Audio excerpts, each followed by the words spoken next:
Haftaya borî Serokkomarê Tirkiyeyê Recep Tayyip Erdogan di pres konferansa civîna G20 ya Kulbajarê Hamburgê kom bûn de got hevserokê HDP Selahattin Demirtaş terörîst e.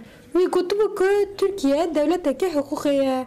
Ew kesên ku hûn behsa wî dikin terörîst e.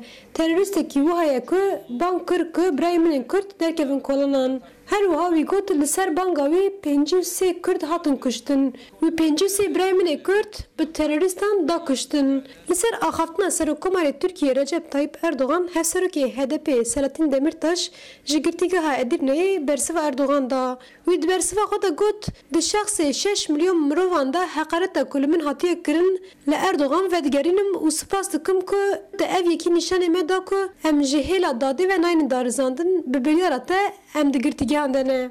Gotina Serokkomarê Tirkiyeyê Recep Tayyip Erdogan li Tirkiyeyê bû sedema nîxaşê û ji gelek aliyan jî bertek hatin nîşandan.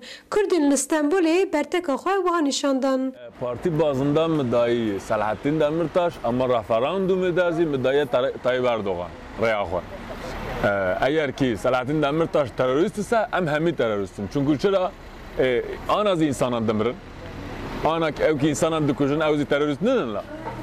Selahattin Demirtaş zikeşe ne kuştu yani? Demirtaş terörist nine, terörist Tayyip Erdoğan'a istiklali bombe patlatmış diye Tayyip Selahattin Demirtaş nine Cumhurbaşkanı ya.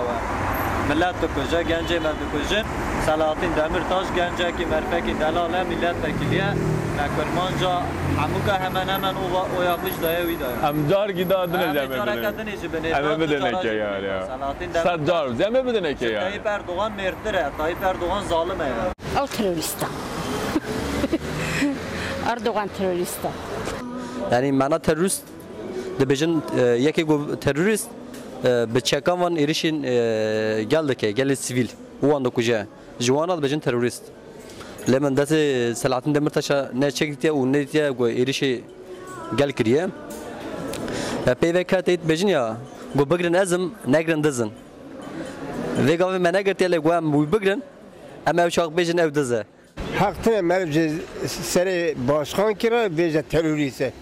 Zulmez me tabarın terörist. Her wiha Partiya Demokratîka Gelan bi sedema ku heqaret û tesîra xwe li ser darizandina adîlane dike, Serokkomarê Tirkiyeyê Recep Tayyip Erdogan giliyê dozgeriya komariya Enqerê kir.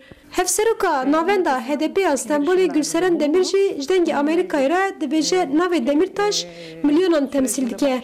Erdogan bi vê yekê ji milyonan re dibêje terörîst û ji her aliyên gel jî bersiva Erdogan hatiye dayîn. Zozan Yeşer, dengê Amerika, Stenbol.